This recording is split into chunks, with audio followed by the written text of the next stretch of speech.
The STS-120 crew members arrived in T-38 jets at NASA Kennedy Space Center's Shuttle Landing Facility in Florida for the Terminal Countdown Demonstration Test, typically held about 2 weeks before a launch.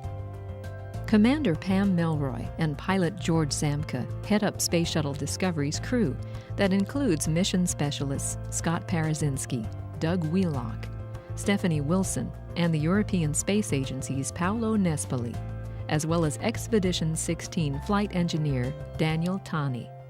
The crew addressed the media before getting down to the business of launch rehearsal. It's a pretty big week for human spaceflight, and we're very excited to be a part of it, launching the Node 2 and beginning the international labs and the partnership of all the many countries that are participating in the International Space Station. The astronauts practiced emergency exit procedures at the launch pad, drove M113 armored personnel carriers, checked the fit of their helmets and bright orange flight suits, and attended briefings on security and range safety.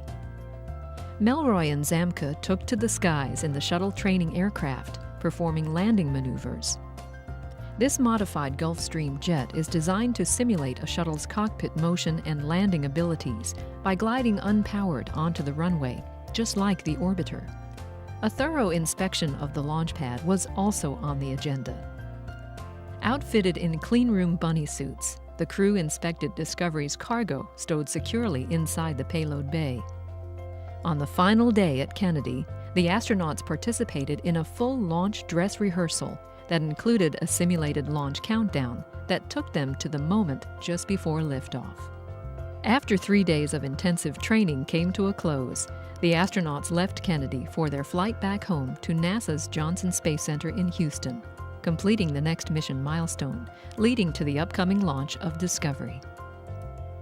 The STS-120 mission will deliver the Italian-built U.S. Harmony module to the International Space Station. The module will be used as a future connecting point between the U.S. Destiny Lab, the European Space Agency's Columbus module, and the Japanese Kibo module.